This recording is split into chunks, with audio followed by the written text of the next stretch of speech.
Anakku, mengusirku, senyumnya hilang saat melihat limusin menjemputku. Jika ibu tidak mau ke panti jompo, kemasi barang ibu dan keluar dari rumahku. Kata-kata anakku, Budi, bergaung di dinding seperti guntur. Untuk beberapa detik, waktu seakan berhenti. Suaranya sangat mirip mendiang ayahnya saat marah, menusuk dadaku sekuat tenaga. Kali ini, yang pecah adalah diriku. Aku menatapnya tanpa menjawab. Matanya bukan lagi mata anak laki-laki yang berlari memelukku, melainkan mata seorang pria yang mengeras oleh keangkuhan, ambisi, dan rasa tidak tahu terima kasih. Di belakangnya, Ayu, istrinya, melipat tangan sambil tersenyum dingin, senyum yang selalu ia tunjukkan saat merasa senang. "Sudahlah, Budi," kata Ayu. "Jangan mempersulit keadaan. Ibumu pasti mengerti. Beliau tidak bisa tinggal sendirian lagi." Hanya itu sebutannya. Bukan ibu, bukan bunda, apalagi Siti kesayanganku. Hanya ibumu, seolah aku ini beban. Barang yang mengganggu rumah mewah mereka di Jakarta Selatan. Aku diam. Bukan karena takut atau pasrah, tetapi karena aku tahu bicara pun tak ada gunanya. Sudah terlalu banyak tahun aku menjerit dalam diam, memohon kasih sayang dengan mata, menanti rasa terima kasih di rumah yang bukan lagi milikku. Maka aku menarik napas dalam-dalam, memaksakan senyum, dan berkata dengan suara tenang, "Baik, nak. Jika itu yang kamu inginkan, ibu akan pergi." After once of denied and sported. Ayu mendesah lega, seakan baru terbebas dari kewajiban yang tidak nyaman. Budi menunduk, mungkin malu, atau mungkin juga lega. Aku tidak akan pernah tahu. Aku menaiki tangga perlahan. Jiwaku terasa lebih berat daripada koper yang belum mulai kumasukkan barang. Setiap langkah adalah kenangan.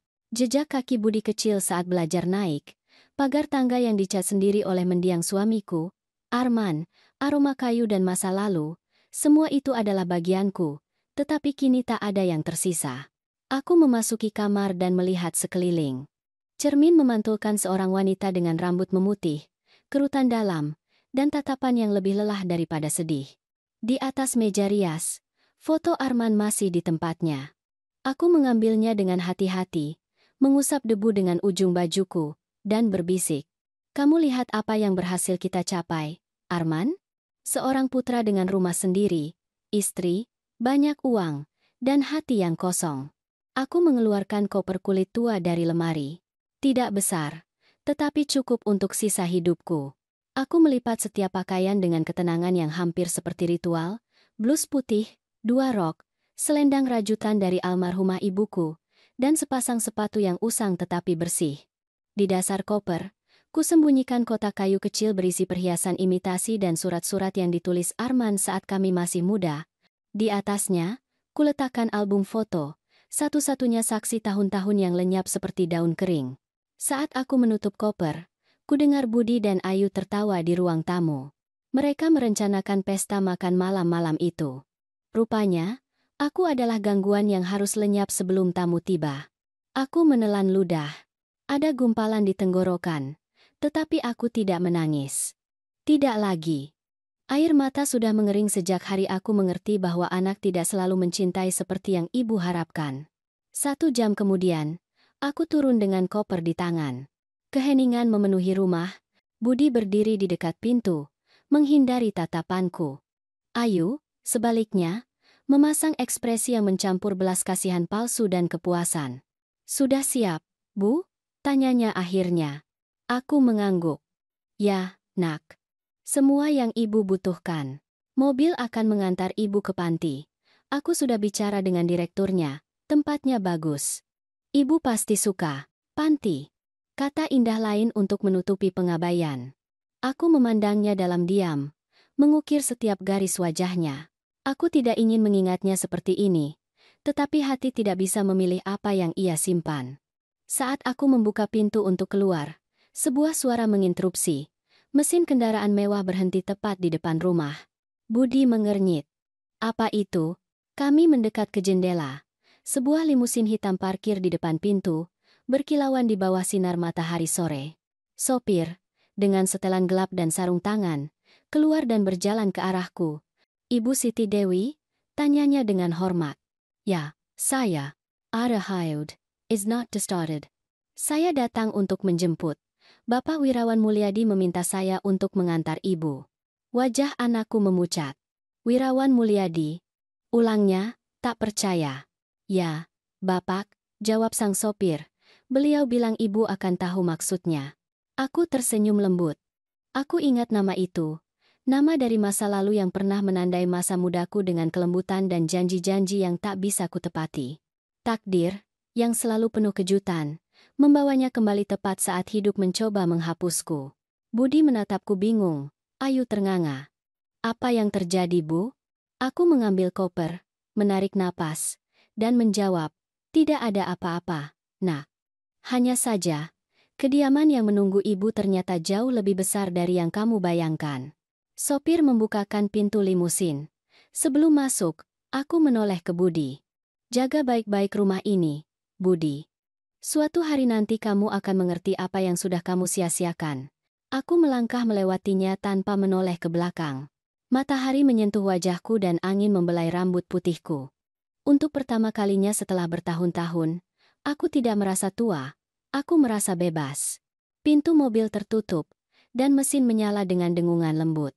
Saat mobil bergerak menjauh, kulihat anakku di kaca spion, berdiri terpaku di trotoar, melihat ibunya menghilang di dalam limusin yang tak pernah ia duga. Aku tersenyum tenang. Takdir baru saja memulai langkah pertamanya. Limusin melaju perlahan di jalan raya, meninggalkan kawasan Jakarta Selatan tempat aku tinggal selama 30 tahun terakhir. Aku menatap keluar jendela tanpa berkedip, memperhatikan pepohonan kabur dan rumah-rumah kecil semakin menjauh, seperti kenangan yang memudar di kejauhan. Keheningan di dalam mobil begitu dalam hingga aku bisa mendengar detak jantungku sendiri. Sang sopir, pria beruban dengan tata krama sempurna, menatapku di kaca spion. Bapak Wirawan meminta saya mengantar ibu langsung ke kediamannya, katanya ramah. Beliau sangat antusias bertemu dengan ibu. Aku mengangguk tanpa bicara. Tenggorokanku tercekat, seakan kata-kata telah terperangkap selama bertahun-tahun. Wirawan Mulyadi. Sudah lebih dari 40 tahun aku tidak mendengar nama itu. Aku mencintainya saat berusia 22 tahun.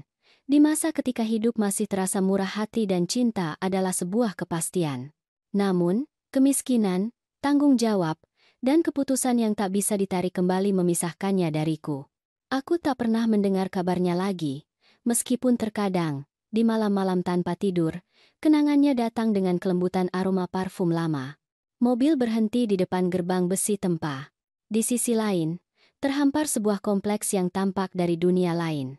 Halaman luas, jalan batu, rumah putih dengan jendela-jendela besar yang memantulkan langit. Sopir turun, membukakan pintu, dan mengulurkan tangan. Saat kakiku menapak tanah, aku merasa tidak hanya melintasi sebuah pintu masuk, tetapi juga sebuah takdir. Seorang pria menunggu di pintu. Saat melihatnya, jantungku melonjak, rambut sepenuhnya putih, wajah dihiasi kerutan, tetapi matanya tetap sama, mata hangat dan teduh yang pernah menjanjikanku dunia. Siti, katanya, berbisik yang menembus jiwaku. Aku tak bisa bergerak. Aku hanya menatapnya, mencoba mengenali di antara bayangan waktu, pemuda yang pernah memberiku bunga di pasar malam dan berkata bahwa senyumku adalah hal terindah yang pernah ia lihat. Wirawan, jawabku akhirnya.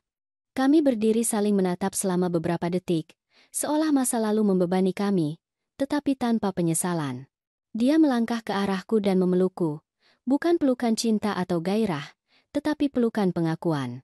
Akhirnya, aku mencarimu selama bertahun-tahun, katanya dengan suara bergetar. Mengapa, Wirawan? Tanyaku pelan. Waktu sudah lama memisahkan kita, karena ada hal yang tidak bisa dihapus oleh waktu. Aku dengar apa yang terjadi dengan putramu. Aku melihat semuanya di berita klub. Seorang tetanggaku yang menyebutkannya. Dan ketika aku mendengar namamu, aku merasa takdir kembali mengetuk pintuku. It is one on the life, to maybe as time. Aku menunduk, malu, bukan karena diusir, tetapi karena rasa sakit mengetahui orang lain menyaksikan penghinaanku. Dia meraih tanganku. Kamu tidak perlu malu, Siti. Seharusnya mereka yang melakukan itu yang malu. Kata-katanya begitu sederhana dan begitu aku butuhkan, hingga aku harus memalingkan muka agar dia tidak melihat air mataku. Sudah bertahun-tahun tidak ada yang berbicara padaku dengan kelembutan. Aku lupa bagaimana rasanya. Kami masuk ke dalam rumah. Interiornya elegan, tetapi hangat. Karpet lembut, aroma bunga segar, lukisan kuno. Tidak ada yang berlebihan. Semuanya seimbang, seolah kekayaan bukanlah pameran, melainkan tempat berlindung. Seorang asisten rumah tangga muda menyambut kami dengan teh dan kue kering yang baru dipanggang. Wirawan mempersilakan aku duduk di depan perapian. Rumah ini terlalu besar hanya untuk satu orang, katanya dengan senyum melankolis. Aku juga tahu itu, jawabku. Dia duduk di hadapanku dan menatapku dengan lembut. Tahukah kamu tidak banyak berubah seperti yang kamu kira. Kamu yang berubah, gurauku. Sekarang kamu terlihat seperti seorang direktur utama. Dia tertawa, dan tawanya sama seperti dulu, tawa yang menerangi sekeliling. Sesaat, aku merasa muda lagi. Kami menghabiskan waktu berjam-jam untuk berbincang. Dia bercerita bahwa ia telah menduda lebih dari 10 tahun, tidak memiliki anak, dan telah mendedikasikan hidupnya untuk membangun sebuah perusahaan yang kini dikelola oleh mitra-mitranya. Tetapi uang, Siti, katanya sambil mendesah, tidak bisa membeli malam yang tenang, atau kenangan yang ingin kamu ulangi. Aku menceritakan kisahku, dengan suara pelan, tetapi tanpa menyembunyikan apapun. Sakit Arman, tahun-tahun pengorbanan, upaya membesarkan Budi sendirian, kerja keras, ketidakhadiran Arman, dan akhirnya, pengkhianatan. Wirawan mendengarkan tanpa menyela, tatapannya lekat, dengan belas kasih yang sama sekali bukan rasa kasihan. Ketika aku selesai, dia terdiam sejenak. Kamu terlalu baik, katanya akhirnya. Tetapi kamu melupakan dirimu sendiri. Itu yang dilakukan seorang ibu, jawabku. Kami menghapus diri kami agar orang lain bisa ada. I don't know videos. Ingo de tuna taramandaras. Nah, sekarang saatnya kamu menulis namamu lagi, Siti. Kata-katanya mengguncangku. Aku tidak tahu apakah itu janji atau tantangan. Mungkin keduanya. Malam itu, dia menempatkanku di kamar yang cerah, dengan ranjang besar dan balkon menghadap ke laut. Suara ombak berbeda dari suara di rumah lamaku. Lebih lembut, tidak terlalu menyedihkan. Di nakas, kutemukan amplop dengan catatan tulisan tangan. Tidak ada yang bisa mengambil apa yang pantas kamu dapatkan. Beristirahatlah. Besok kita akan mulai lagi. W.M. Aku menyimpan catatan itu di tas, seperti seseorang yang menjaga benih.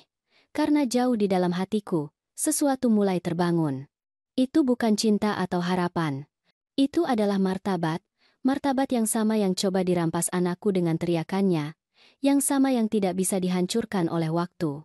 Aku mematikan lampu, menarik napas, dan menatap cakrawala yang gelap. Masa depan, untuk pertama kalinya setelah sekian lama, membuatku penasaran. Aku terbangun oleh suara laut yang masuk melalui balkon. Udara berbau garam, melati, dan sesuatu yang sudah lama tidak kurasakan, kebebasan. Untuk pertama kalinya setelah bertahun-tahun, tidak ada yang mendesakku, atau daftar pekerjaan rumah yang menunggu, atau tatapan yang menghakimiku karena bergerak terlalu lambat, hanya keheningan. Dan keheningan, jika tidak menyakitkan, bisa menjadi berkah. Aku bangun perlahan, mengenakan jubah linen, dan berjalan ke balkon. Matahari membelai permukaan air seolah laut itu hidup dan bernapas. Aku menarik napas dalam-dalam. Aneh rasanya merasakan kedamaian setelah begitu banyak kekacauan. Di belakangku, pintu terbuka perlahan. Itu adalah Wirawan, dengan 2 cangkir kopi. Aku pikir kamu sudah bangun sekarang, katanya dengan suara yang dalam dan tenang. Laut tidak membiarkan aku tidur nyenyak, jawabku, tersenyum. Dia menyerahkan cangkir itu padaku. Kalau begitu kita punya kesamaan. Baik laut maupun kenangan tidak membiarkan kita beristirahat. Kami duduk bersama, menatap cakrawala. Selama beberapa menit, kami tidak mengatakan apa-apa. Kami hanya berbagi keheningan mereka yang tidak perlu mengisi kekosongan dengan kata-kata. Tahukah kamu, Wirawan? Kataku akhirnya. Kadang aku pikir masa lalu itu tidak menua.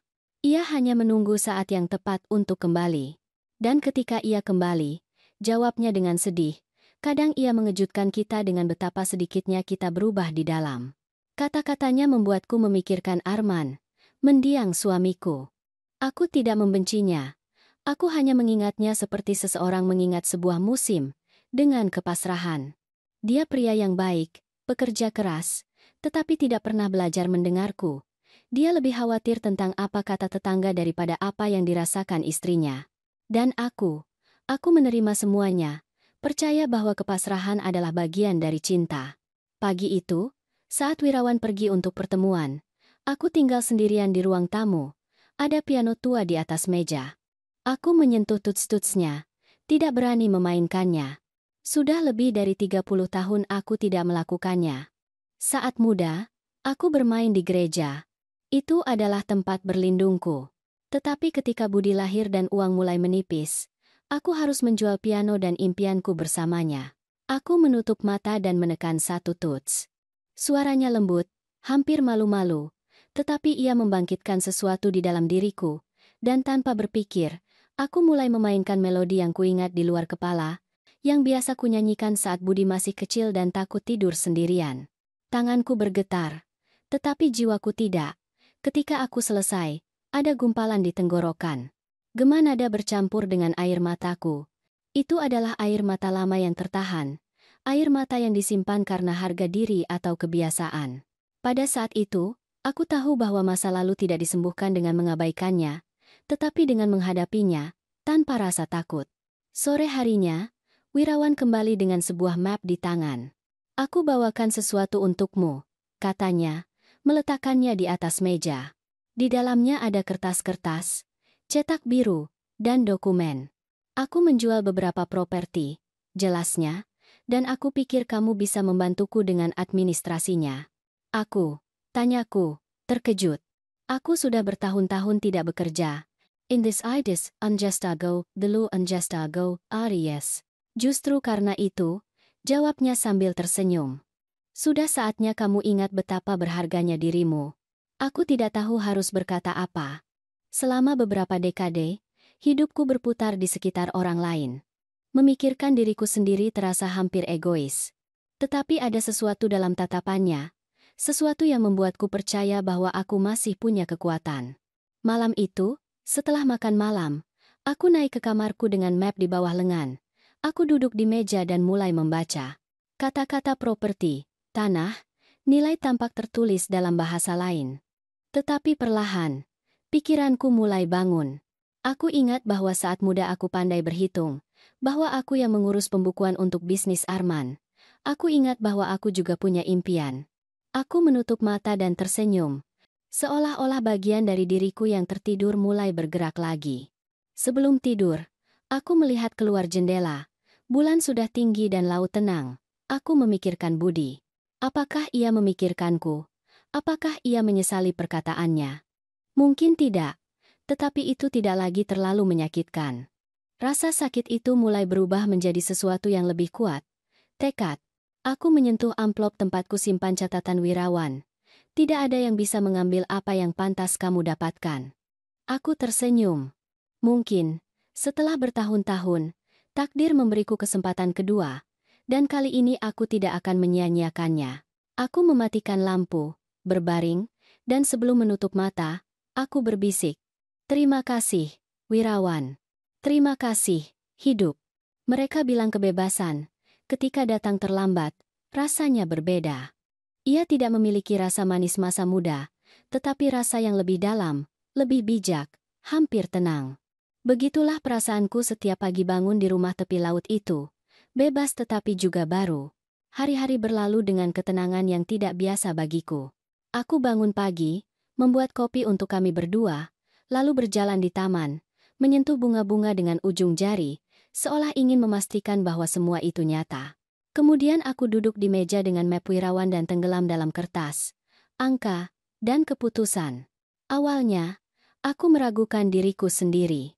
Terlalu banyak tahun kuhabiskan untuk menaati perintah, meminta izin, hidup dalam bayangan orang lain. Tetapi perlahan, aku mulai ingat rasanya memegang kendali. Otak, sama seperti hati, hanya membutuhkan percikan untuk menyala lagi. Wirawan menyadarinya. Kadang, melihatku berkonsentrasi, dia akan berdiri diam di ambang pintu, menatapku dengan campuran kekaguman dan kelembutan. Kamu terlihat berbeda, katanya suatu hari, seolah waktu mengembalikan sesuatu yang diambil darimu. Mungkin ia mengembalikan diriku sendiri, jawabku. Sore hari adalah cerita lain. Wirawan dan aku biasa berjalan di sepanjang pantai. Matahari terbenam perlahan, mewarnai langit dengan emas melankolis. Dia sedikit bicara, tetapi ketika dia melakukannya, kata-katanya selalu membekas. Tahukah kamu apa yang aku kagumi darimu, Siti? Tanyanya pada suatu sore. Entahlah. Kadang aku pikir tidak banyak yang tersisa dalam diriku untuk dikagumi. Dia tersenyum. Kamu salah. Kamu telah menanggung hal-hal yang banyak orang tidak akan toleransi. Namun, kamu masih baik. Kata-katanya lebih menyentuhku daripada yang ingin kutunjukkan. Aku menghabiskan waktu yang begitu lama percaya bahwa menjadi baik sama dengan menjadi lemah, sehingga mendengar itu membuatku ragu sejenak. Bagaimana jika kebaikan bukanlah kelemahan, melainkan kekuatan? Bagaimana jika pengampunan bukanlah menyerah, tetapi cara untuk menatap ke depan tanpa membiarkan kebencian menyeret kita? Malam itu aku tidur dengan tenang, untuk pertama kalinya setelah bertahun-tahun. Seiring berlalunya minggu, Wirawan mulai mendelegasikan tanggung jawab nyata padaku. Aku membantunya meninjau kontrak, mengatur pertemuan, dan membuat keputusan penting tentang properti.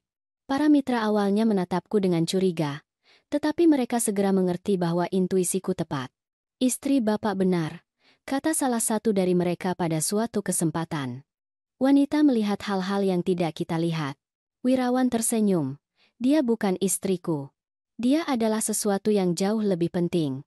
Orang yang mengajariku untuk memulai kembali. Hari itu, aku menyadari sesuatu. Wirawan tidak hanya menawariku pekerjaan atau tempat berlindung. Dia menawariku rasa hormat. Dan setelah sekian lama hidup tanpanya, isyarat itu bernilai lebih dari warisan apapun. Suatu pagi, saat meninjau rekening koran bank, aku menemukan sesuatu yang menarik perhatianku. Sebuah properti dalam catatan dengan nama keluarga yang tidak asing. Dewi, nama keluargaku. Itu adalah rumahku. Rumah yang ingin dijual Budi. Itu telah digadaikan untuk utang yang tidak aku ketahui keberadaannya. Hatiku menselos. Aku membaca ulang dokumen itu berulang kali. Anakku telah menggadaikan rumahku dan memalsukan tanda tanganku berbulan-bulan sebelum mengusirku. Aku menutup mata. Aku tidak lagi merasakan amarah, tetapi ketenangan yang dingin dan jernih. Keadilan kadang datang dalam bentuk kesempatan, dan yang satu ini baru saja mengetuk pintuku. Aku membawa surat-surat itu kepada Wirawan. Dia meninjaunya dengan hati-hati, tanpa mengucapkan sepatah kata pun. Apa yang akan kamu lakukan? Tanyanya akhirnya. Aku belum tahu, jawabku. Tetapi kali ini, aku tidak akan diam. Dia mengangguk perlahan, seperti seseorang yang menyetujui keputusan yang telah lama ia tunggu. Kalau begitu, andalkan aku. Aku tidak akan menghentikanmu.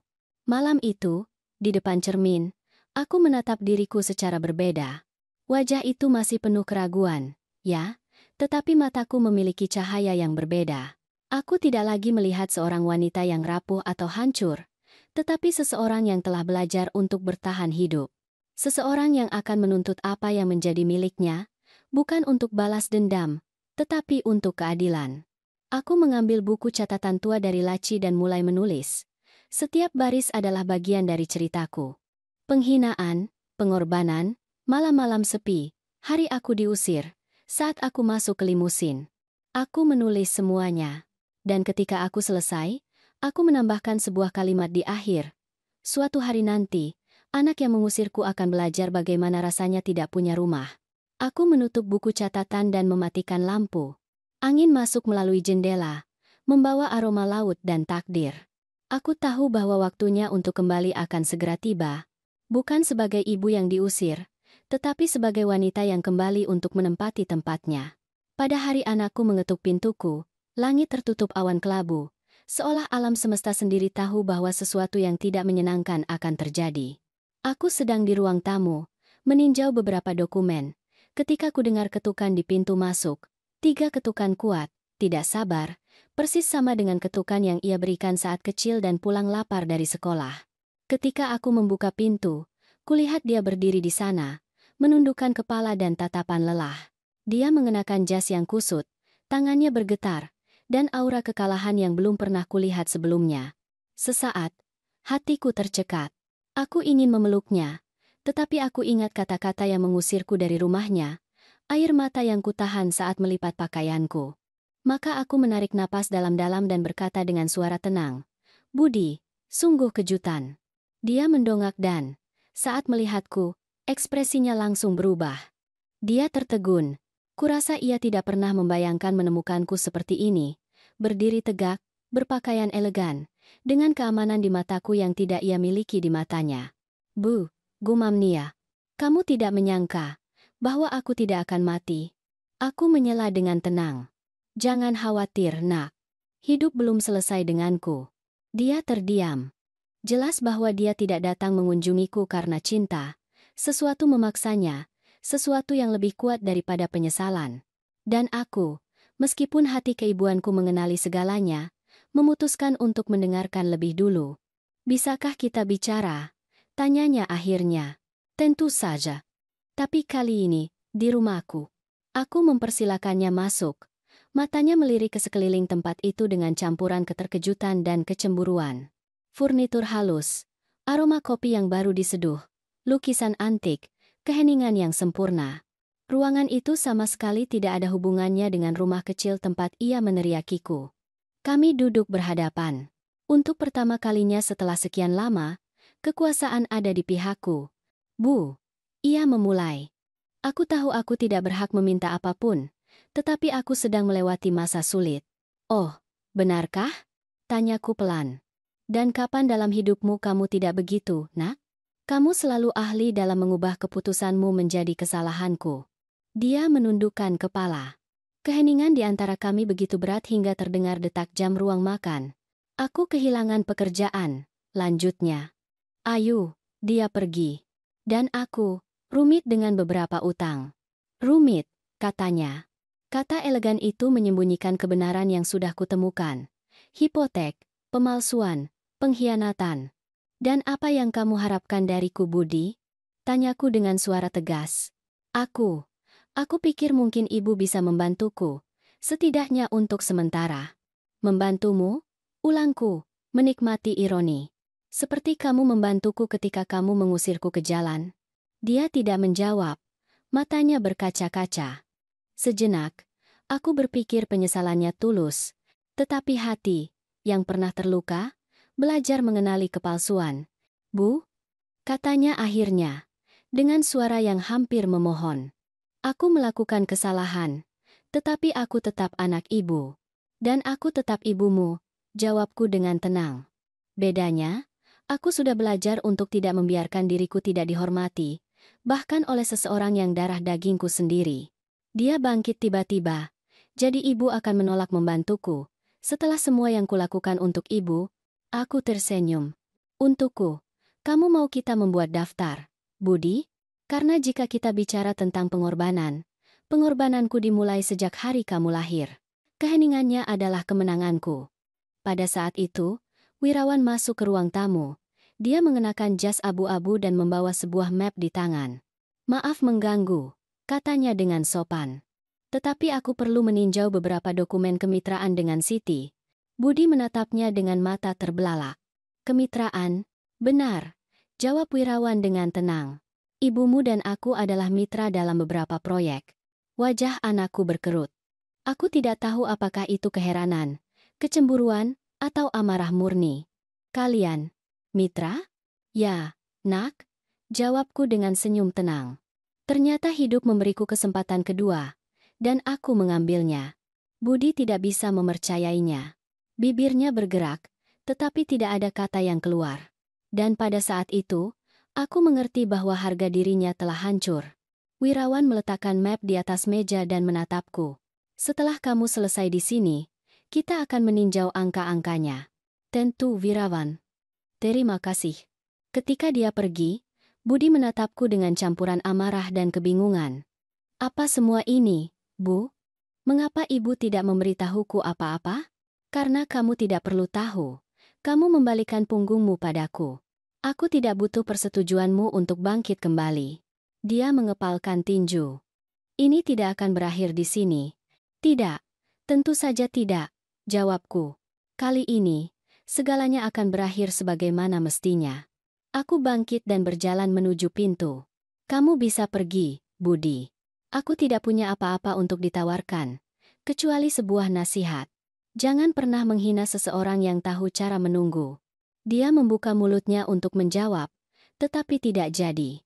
Dia pergi tanpa sepatah kata pun. Ketika pintu tertutup di belakangnya, keheningan kembali memenuhi segalanya. Tetapi kali ini itu bukan keheningan yang menyedihkan. Itu adalah keheningan keadilan yang mulai terbentuk. Aku melihat keluar jendela. Di kejauhan, laut mengikuti jalannya. Tak kenal lelah, tenang, abadi. Dan aku tahu bahwa takdir masih punya perhitungan yang harus diselesaikan. Ketika aku memutuskan untuk mengundang mereka makan malam, aku tidak melakukannya karena nostalgia atau untuk rekonsiliasi. Aku melakukannya demi keadilan. Bagaimanapun, ada luka yang hanya tertutup ketika kamu menatapnya. Wirawan, pada awalnya, ragu. Kamu yakin menginginkan itu, Siti? Tanyanya cemas. Kamu tidak harus menghadapi mereka jika tidak mau. Aku tidak ingin menghadapi mereka, jawabku. Aku ingin mereka melihatku dan melihat apa yang mereka coba hancurkan, dan apa yang tidak bisa mereka hancurkan. Maka, seminggu kemudian, meja makan utama ditata tidak seperti biasanya. Taplak meja putih, lilin tinggi, gelas kristal, dan hidangan yang disiapkan dengan hati-hati oleh juru masak pribadi rumah. Aku mengenakan gaun biru tua, sederhana tetapi elegan, dan bros perak milik ibuku. Malam itu, lebih dari seorang nyonya rumah, aku merasa seperti seorang ratu yang menerima dua pengikut yang belum tahu bahwa kekuasaan mereka telah berakhir. Pukul 8. Bel pintu berbunyi. Kepala pelayan membukakan pintu dan mengumumkan dengan suara netral, Bapak Budi Dewi dan Ibu Ayu. Keduanya masuk bergandengan tangan. Dia, seperti biasa, sempurna dan angkuh, dengan senyum palsu. Dia, gugup, melihat sekeliling, tidak nyaman dengan kemewahan sebanyak itu. Bu, kata Budi, terima kasih sudah mengundang kami. Jangan berterima kasih, jawabku pelan. Keluarga seharusnya bertemu sesekali, setidaknya untuk mengingat dari mana mereka berasal. Kami duduk. Wirawan berada di sisiku, tenang, dengan tatapan yang tak bisa ditembus yang ia gunakan saat sesuatu yang penting akan terjadi. Suasana tegang. Meskipun penampilan menyembunyikannya dengan baik, Ayu berpura-pura tertarik pada segala sesuatu di sekitarnya, lampu, porselen, lukisan. Rumah yang indah sekali, katanya kagum. Pasti melegakan bagi ibu memiliki seseorang untuk merawat ibu, Bu Siti. Senyumnya setajam pisau. Aku tidak butuh siapapun untuk merawatku, Ayu, jawabku. Aku hanya butuh seseorang untuk mengingatkanku siapa aku. Dia tertawa, tetapi tawanya terdengar hampa. Wirawan menengahi dengan tenang. Siti tidak butuh perawatan. Bahkan, dia membantuku dalam segala hal. Kami mitra. Tahukah kalian? Keheningan jatuh seperti batu di air. Ayu berkedip, terkejut. Mitra? Benar, jawabku, menatap langsung ke matanya. Kami bekerja sama dalam bisnis properti. Bahkan, beberapa kontrak terbesar atas namaku. Budi menatapku dengan campuran kebingungan dan harga diri yang terluka. Aku tidak tahu itu. Kamu juga tidak perlu tahu, balasku. Ada hal-hal yang hanya dibagi ketika kamu membuktikan bahwa kamu layak mendapatkannya. It's Platydeidenos, wither Zadistidide. Makan malam berlanjut dengan kesopanan yang dipaksakan. Aku sedikit bicara, mengamati. Wirawan, sebaliknya, memimpin percakapan dengan elegan. Dia bertanya tentang bisnis mereka, hidup mereka, rencana mereka. Ayu menjawab dengan setengah kebenaran. Aku mengenalnya dengan baik. Kata-katanya seperti parfum mahal, menyenangkan di luar, beracun di dalam. Di tengah makan malam, Wirawan berdiri dan berkata, sebelum hidangan penutup, aku punya pengumuman. Kami semua menatapnya. Dia meraih tanganku dengan lembut dan berbicara dengan suara tegas. Aku telah memutuskan untuk pensiun secara permanen, dan aku ingin menyerahkan semua urusan hukum dan keuanganku di tangan seseorang yang sepenuhnya aku percayai, Siti Dewi. Keheningan mutlak. Aku bisa mendengar detak jantungku sendiri. Ayu tersedak anggurnya. Budi menatapnya, terpana. Apa? Ia berhasil berkata. Kamu akan menyerahkan semuanya padanya? Wirawan tersenyum. Aku tidak menyerahkan apapun padanya, Budi. Dia telah mendapatkannya. Dia telah membuktikan memiliki kecerdasan dan kekuatan yang mengagumkan. Dan, dia menatapku dengan lembut. Aku memiliki sesuatu yang kamu hilangkan. Rasa hormat padanya. Ayu gelisah di kursinya. Pucat. Budi berdiri tiba-tiba. Ini gila. Tidak. Jawabku dengan suara rendah tetapi tegas. Kegilaan itu adalah berpikir kamu bisa menghinaku dan dunia akan bertepuk tangan untukmu. Dia menatapku dengan amarah. Tetapi di balik amarah itu ada ketakutan. Ayu mencoba campur tangan. Tetapi aku memberinya tatapan yang menghentikannya. Tenang, Ayu. Tidak ada yang bisa kamu katakan yang akan mengubah apa yang sudah terjadi. Wirawan meminta izin sebentar. Meninggalkan kami sendirian. Budi meletakkan tangannya di atas meja. Mengapa ibu melakukan ini, Bu? Untuk menghinaku. Tidak, nak. Untuk mengajarimu. Mengajariku apa?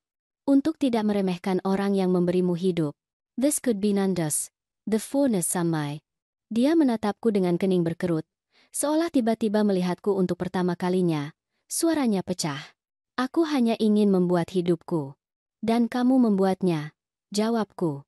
Dengan biaya menghancurkan hidupku. Tapi aku tidak menyalahkanmu. Aku memaafkanmu. Matanya penuh air mata. Sesaat, dia terlihat seperti anak kecil yang pernah memintaku membantu pekerjaan rumahnya, tetapi sudah terlambat. Kerusakan sudah terjadi, dan pelajarannya sudah dipetik. Ayo bangkit, Tezinggung. Kita tidak butuh ini, Budi. Ayo kita pergi. Ya, kataku, tersenyum. Pergilah. Tetapi ingat sesuatu. Rumah ini bukan milikku atau milik Wirawan. Ini adalah cerminan dari apa yang bisa dibangun seorang wanita ketika dia berhenti menunggu rasa hormat dan mulai menghormati dirinya sendiri. Mereka pergi tanpa pamit. Pintu ruang tamu tertutup di belakang mereka, dengan suara tumpul yang menandakan berakhirnya sebuah siklus. Malam itu, Wirawan kembali ke ruang makan dan menemukanku duduk di depan lilin yang padam. "Kamu baik-baik saja?" tanyanya. "Ya," jawabku. "Untuk pertama kalinya setelah sekian lama?" "Ya." Dia menatapku dengan senyum tenang yang menjadi ciri khasnya. "Siti, hari ini kamu melakukan sesuatu yang lebih besar daripada balas dendam. Kamu menunjukkan kepada mereka apa itu martabat." Aku mengangguk. Aku tidak melakukannya untuk uang atau kekuasaan. Aku melakukannya untuk diriku sendiri. Untuk wanita yang suatu hari diusir dengan koper dan yang sekarang makan malam di kerajaannya sendiri. 3 minggu berlalu sejak makan malam itu. Kehidupan di rumah mewah itu tenang, di antara tawa Wirawan sesekali dan suara laut yang jauh. Aku terus bekerja dengannya, meninjau surat-surat dan menghadiri pertemuan. Di permukaan, semuanya tampak damai, tetapi di dalam diriku ada perasaan yang jelas, tak terhindarkan. Sesuatu mendekat, dan aku tidak salah. Suatu sore, saat angin menerpa tirai kantor, ku dengar suara kepala pelayan. "Ibu Siti, putra ibu dan ibu Ayu ingin berbicara dengan ibu." Aku menarik napas dalam-dalam. Aku tidak terkejut. Aku tahu mereka akan kembali. Mereka yang menyakitimu hampir selalu kembali. Tetapi bukan untuk meminta maaf, melainkan untuk merebut kembali apa yang mereka yakini masih bisa mereka miliki. "Suruh mereka masuk," jawabku dengan tenang. Budi masuk lebih dulu. Ada lingkaran hitam di bawah matanya, janggut yang tidak dicukur, dan tatapan seseorang yang telah mencapai titik terendah. Ayu, sebaliknya, masih sempurna, meskipun keanggunannya tidak lagi bersinar. Dia tampak seperti cermin yang kusam. "Bu," ia memulai dengan suara bergetar. "Aku perlu bicara dengan ibu." "Silakan," kataku tanpa bangun dari kursi. Aku tidak tahu harus mulai dari mana." "Mulai dengan kebenaran," jawabku. Mereka saling pandang. Ayu adalah yang pertama memecah keheningan. "Kami tahu bahwa Wirawan menyerahkan segalanya kepada ibu, tetapi kami yakin tidak akan adil jika..." Dia berhenti, mencari kata-kata. "Jika kami ditinggalkan dari rencana ibu." Aku tersenyum tenang. "Ditinggalkan dari rencanaku?" Pilihan kata yang menarik. Budi mengerutkan bibir. "Bu, aku tahu aku menyakiti ibu, Tetapi segalanya di luar kendali. Aku punya utang, tekanan, dan aku melakukan kesalahan. Kesalahan. Itulah sebutannya untuk memalsukan tanda tanganku, menggadaikan rumahku, dan mengusirku ke jalan. Kadang-kadang orang menghancurkan hidupmu dan kemudian menyamarkannya sebagai kecerobohan. Kesalahan, katamu, tanyaku. Mari, aku ingin menunjukkan sesuatu. Aku bangkit dan menuntun mereka ke ruang tamu. Ada map hitam di atas meja. Aku membukanya perlahan dan menyebarkan dokumen-dokumen itu. Kamu kenali ini, kan? Kataku, menunjukkan salinan hipotek dengan tanda tangan palsunya. Warna hilang dari wajahnya. Ayu mundur selangkah. Dari mana ibu mendapatkan itu? Tanyanya gugup. Dari tangan kalian, jawabku. Atau lebih tepatnya, dari tanganmu, Budi. Dia mulai berkeringat. Bu, aku. Tenang, selaku. Aku tidak akan melaporkanmu. Aku tidak akan melakukan apapun yang akan mengirimmu ke penjara. Bukan karena kamu tidak pantas mendapatkannya, tetapi karena itu akan membuang-buang waktu. Hukuman terbesar sudah kamu miliki. Hidup, mengetahui siapa dirimu. It's center, cause, rendahnya.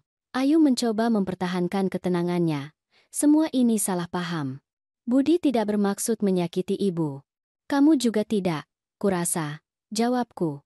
Meskipun aku ingat betul tawamu ketika aku diusir dari rumahku sendiri, matanya penuh amarah. Ibu adalah beban. Dan kamu adalah tamu tak diundang, balasku. Tetapi lihat ironinya, Ayu. Beban diangkat, parasit jatuh dengan sendirinya. Keheningan mutlak, hanya terdengar detak jam dan dengungan samar angin yang masuk melalui jendela. Budi menutupi wajahnya dengan tangan. Aku tidak tahan lagi, Bu. Semuanya hancur.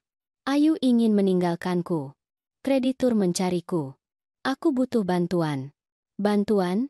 Kataku, menatapnya tajam. Tidak, Nak. Yang kamu butuhkan adalah ingatan.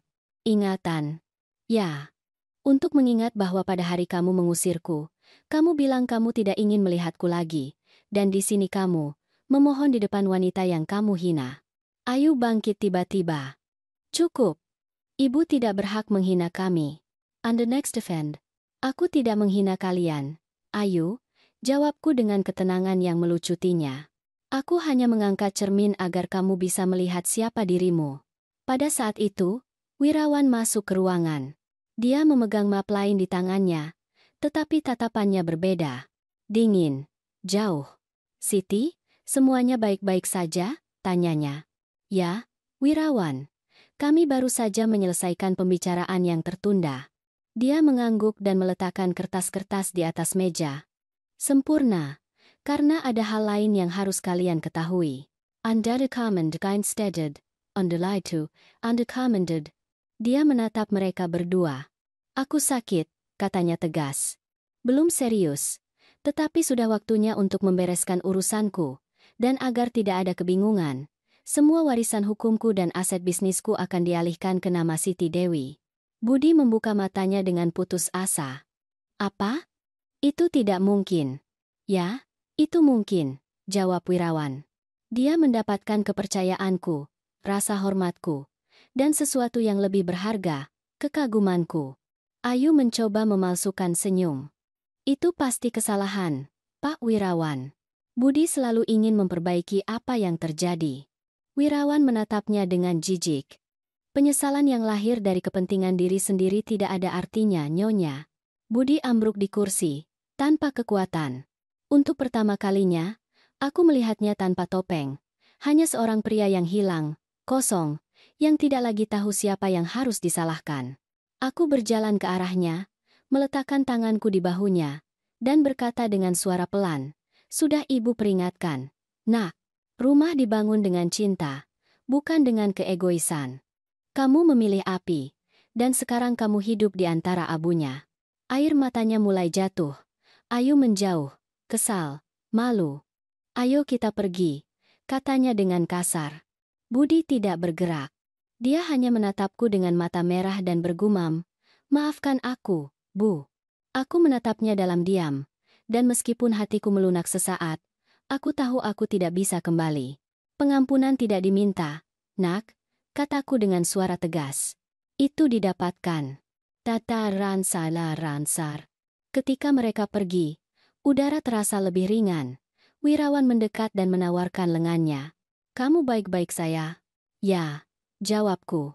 Hanya saja menyakitkan menyadari bahwa kadang cermin paling bersih menunjukkan kebenaran paling kotor. Dia mengangguk. Apakah kamu sudah menutup sebuah pintu? Tidak, kataku, melihat keluar jendela. Aku telah menutup sebuah siklus. Pintu-pintu itu, mereka akan tetap terbuka, tetapi hanya untuk mereka yang tahu cara masuk dengan rasa hormat. To example do that nowadays. Malam itu aku tidur nyenyak. Untuk pertama kalinya, tanpa rasa bersalah atau penyesalan. Aku tahu yang terburuk sudah berakhir, tetapi sesuatu di jiwaku mengatakan bahwa takdir belum mengucapkan kata terakhirnya. Fajar tiba diselimuti keheningan yang aneh.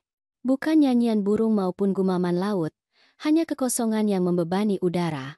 Pagi itu aku tahu, sebelum mereka memberitahuku, bahwa sesuatu telah berakhir. Aku memasuki kantor dan menemukannya di sana, bersandar di kursi, mata tertutup, wajahnya damai, dan senyum tipis. Wirawan Mulyadi telah meninggal dalam tidurnya, tanpa rasa sakit, tanpa peringatan, tanpa pamit. Sesaat, dunia seakan berhenti. Aku mendekat perlahan, meraih tangannya yang dingin, dan menekannya ke dadaku. Terima kasih, bisikku, karena telah mengembalikan diriku kepadaku sebelum kamu pergi. Air mata datang dengan sendirinya, tetapi itu bukan kesedihan. Itu adalah rasa terima kasih, karena dia tidak meninggalkanku sendirian, tetapi penuh, dengan kekuatan, dengan martabat, dengan kehidupan baru. Pengacara tiba di tengah hari. Wajahnya serius, nadanya tepat. Ibu Siti, katanya padaku, Bapak Wirawan meninggalkan surat wasiat yang jelas.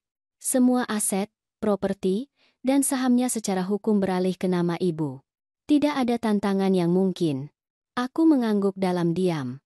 Aku tidak merasakan kegembiraan, hanya tanggung jawab yang sangat besar. Cinta sejati tidak diukur dari warisan, tetapi dari apa yang ditinggalkan seseorang di jiwa orang lain. Berita itu menyebar dengan cepat, dan tidak butuh waktu lama sebelum orang yang paling takut mendengarnya tiba, anakku Budi. Dia tiba sore itu juga, berkeringat, kemejanya tidak dikancing, dan matanya merah karena amarah. Dia masuk tanpa mengetuk pintu. Jadi sekarang semua ini milik ibu, katanya, hampir berteriak. Seluruh kekayaan orang tua itu juga. Aku menatapnya dalam diam. Tidak sepatah kata pun. Hanya ketenanganku, yang selalu membuatnya gila. Jawab aku, Bu, desaknya, memukul meja. Ibu tidak tahu cara mengelola uang itu. Itu bukan milik ibu. Kemudian aku perlahan bangkit, berjalan ke arahnya hingga aku berada di depannya, dan menatapnya lurus di mata. Aku berkata dengan suara rendah tetapi tegas. Apakah kamu sadar apa yang baru saja kamu katakan? Bukan milikku. Itu juga yang kamu katakan tentang rumahku, hidupku, martabatku. Tetapi lihat, Nak, hidup berputar, dan sekarang kamu berada di tempat yang kamu tinggalkan untukku. Dia mundur selangkah. Bibirnya bergetar. Aku hanya menginginkan yang terbaik untuk semua orang, gumamnya. Tidak, Budi, kamu menginginkan yang terbaik untuk dirimu sendiri. Aku berjalan ke jendela. Laut berwarna abu-abu, gelisah, seolah ia juga ingat. Aku berbalik kembali padanya. Tahukah kamu, ketika kamu meneriakiku, kemasi kopermu dan keluar dari rumahku, aku tidak menangis karena aku pergi. Aku menangis karena aku sadar aku membesarkanmu tanpa mengajarkanmu hal yang paling penting, nilai seorang ibu. Matanya penuh air mata. Maafkan aku, Bu. Aku belum bisa memaafkanmu, jawabku pelan, tetapi aku bisa mengajarimu bagaimana rasanya. Aku menatapnya dengan tatapan yang melucutinya.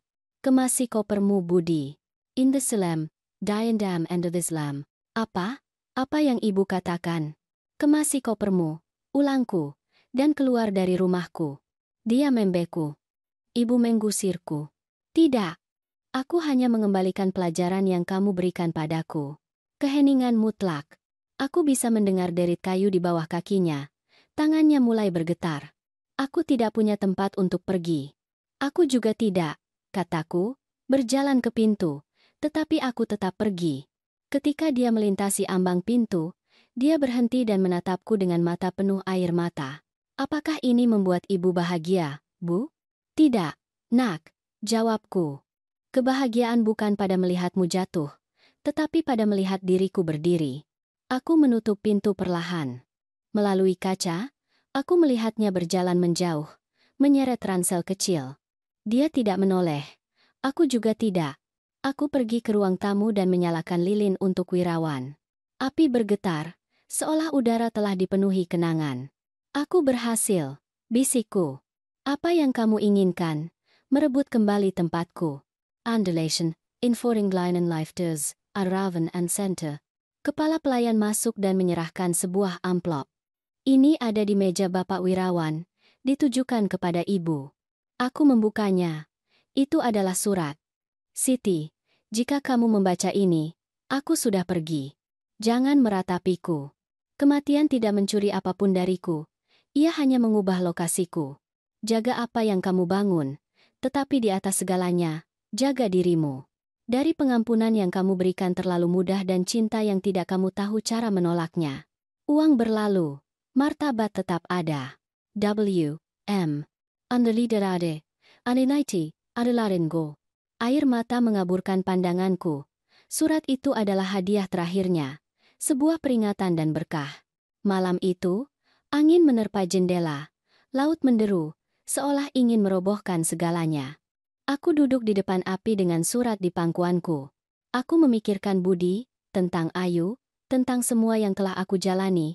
Dan aku mengerti bahwa balas dendam, ketika datang dengan elegan, tidak menghancurkan.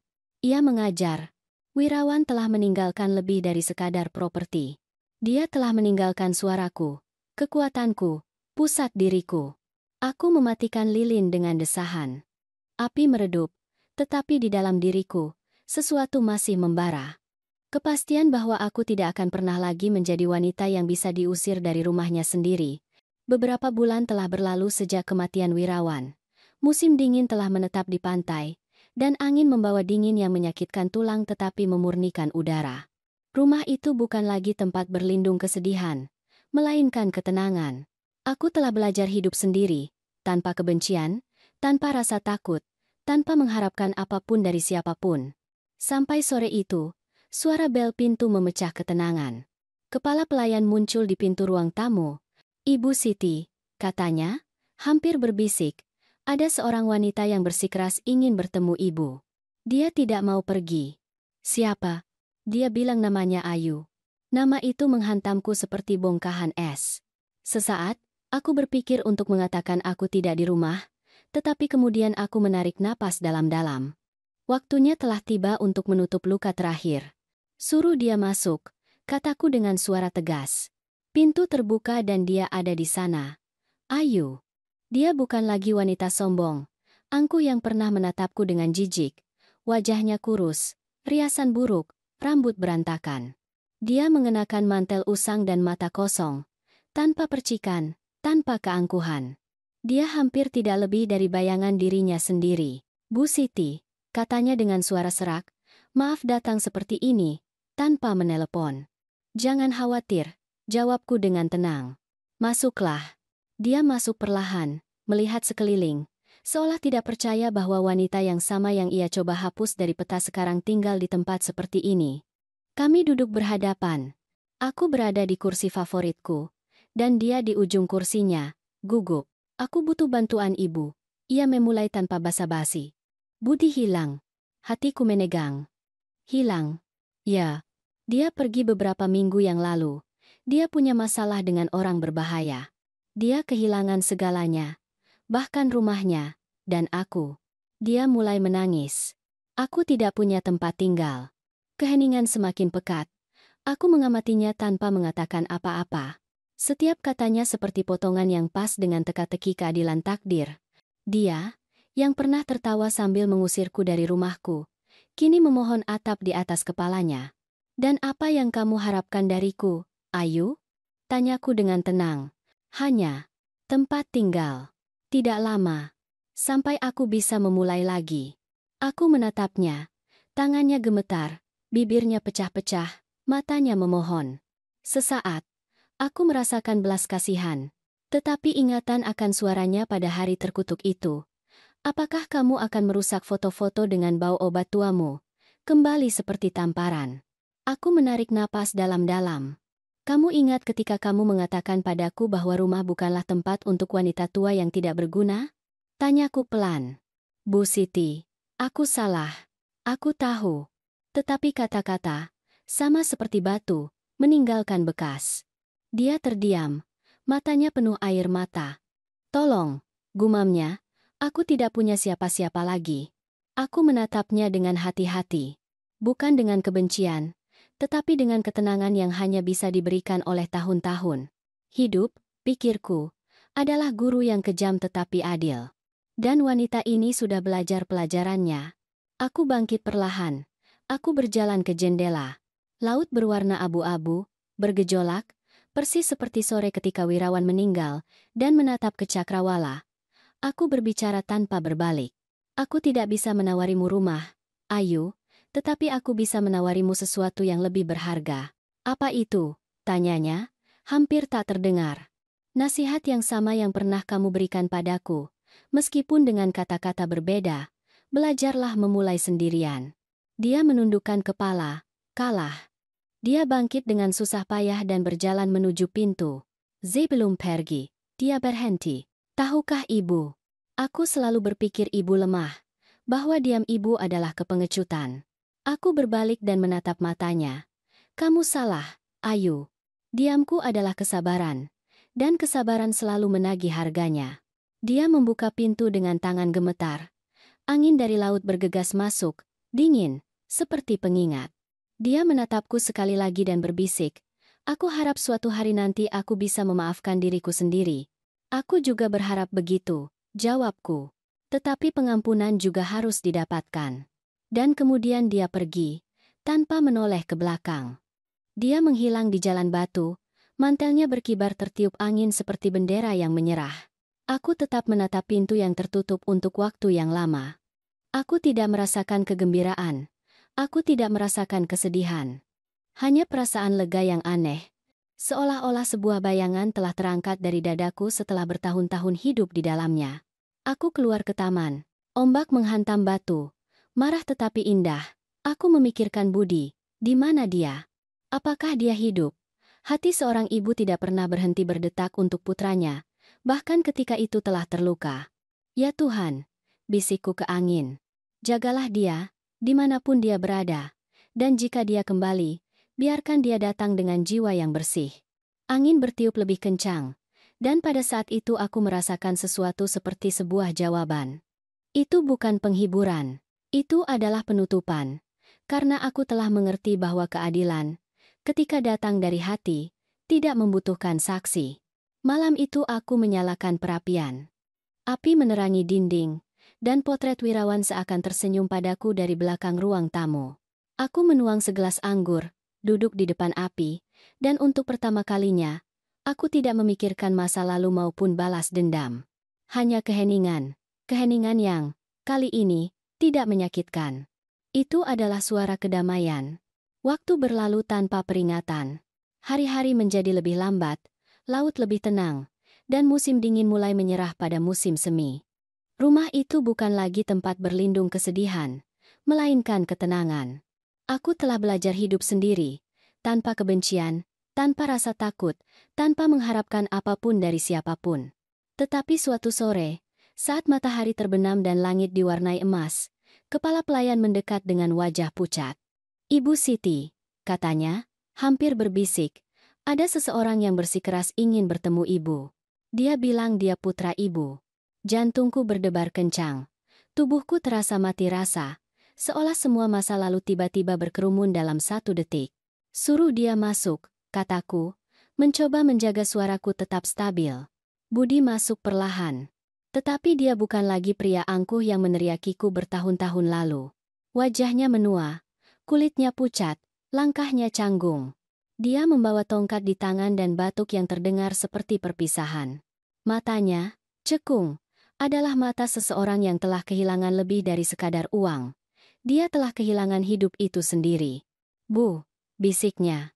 Namaku di bibirnya terdengar berbeda. Tidak ada amarah atau harga diri, hanya kelelahan dan permohonan diam.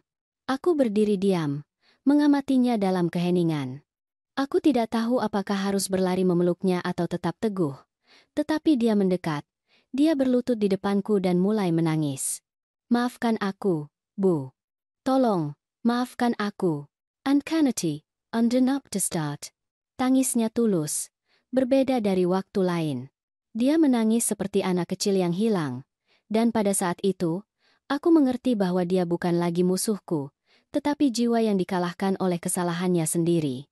Aku membungkuk, meraih wajahnya dengan tanganku, dan berkata dengan suara bergetar, "Aku tidak tahu apakah aku bisa memaafkanmu untuk segalanya, Nak.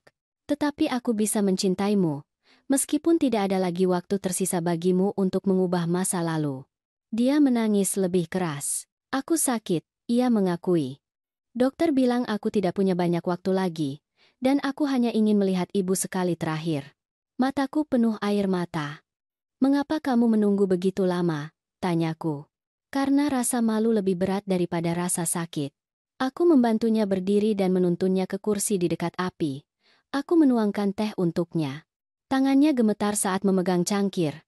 Keheningan di antara kami tidak canggung. Itu perlu. Setiap detik yang berlalu seakan perlahan menghapus teriakan, air mata, pengabaian. "Apa yang terjadi dengan Ayu?" tanyaku setelah beberapa saat. "Dia meninggalkan negara. Aku tidak pernah mendengar kabarnya lagi." Aku mengangguk. Takdir tidak memaafkan keangkuhan, tetapi aku tidak merasakan kegembiraan atas kejatuhannya. Hanya belas kasihan. Budi menatapku dan tersenyum lemah. "Tahukah ibu, ketika aku melihat ibu masuk ke limusin itu, aku membenci ibu. Into this quieted life line doubt. It's a rare and doubt, and that in 24 the number is." Mengapa? Karena aku tahu, pada saat itu, bahwa aku tidak akan pernah lebih kuat dari ibu lagi. Kata-katanya menusuk hatiku. Aku tidak tahu apakah harus tertawa atau menangis. Begitulah hidup. Kamu menghabiskan waktu puluhan tahun menunggu pengakuan yang hanya datang ketika kamu tidak lagi membutuhkannya. Kami menghabiskan waktu berjam-jam untuk berbicara. Dia menceritakan apa yang ia jalani setelah aku mengusirnya. Malam-malam tanpa tidur. Bisnis yang gagal, alkohol, kesendirian. Setiap cerita adalah bagian dari hukuman yang telah ditetapkan hidup padanya tanpa campur tanganku.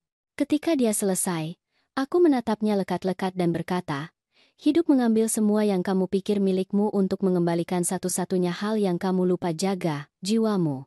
Dia mengangguk, menangis lagi. "Aku hanya ingin ibu tahu bahwa aku menyesal, Bu. Bukan karena kehilangan uang, tetapi karena kehilangan ibu." Aku membungkuk dan mencium dahinya. "Kamu tidak kehilangan ibu, Budi. Kamu hanya menjauh. Tetapi anak laki-laki selalu kembali, meskipun itu di akhir." Malam itu, dia tertidur di kamar tamu. Aku menyelimutinya dan duduk di sisinya untuk waktu yang lama, memperhatikan napasnya yang lemah, wajahnya yang tenang. Seolah-olah waktu akhirnya mengejarnya. Sebelum menutup matanya, dia menatapku dan bergumam, "Terima kasih, Bu." "Sama-sama, Nak. Karena tidak membiarkan ibu membencimu." Saat fajar menyingsing, dia sudah tidak bernapas. Wajahnya, luar biasa, damai. Aku meraih tangannya dan berbisik melalui air mata, "Sekarang, anakku, kamu bisa beristirahat." Pemakaman itu sederhana, tanpa bunga mahal atau pidato palsu, hanya suara laut yang menyertai perpisahan. Saat peti diturunkan, aku merasakan sesuatu terlepas di dalam diriku. Itu bukan kelegaan. Itu adalah pengampunan. Yang sejati, jenis yang tidak menghapus rasa sakit, tetapi mengubahnya menjadi pemahaman. Aku kembali ke rumah saat matahari terbenam. Aku menyalakan perapian dan menatap api. Aku ingat surat Wirawan, air mata Budi, kata-kata Ayu, semuanya cocok. Semuanya memiliki tujuan. Aku menuang segelas anggur untuk diriku sendiri, menatap potret Wirawan, dan bergumam, "Semuanya kembali, teman baikku." Bahkan cinta yang kita berikan, tanpa mengharapkan apapun. Laut menderu di luar, tenang, abadi, dan aku merasakan suaranya memelukku. Untuk pertama kalinya, aku tidak merasa menjadi korban atau pembalas. Hanya seorang wanita, hanya seorang ibu, hanya hidup.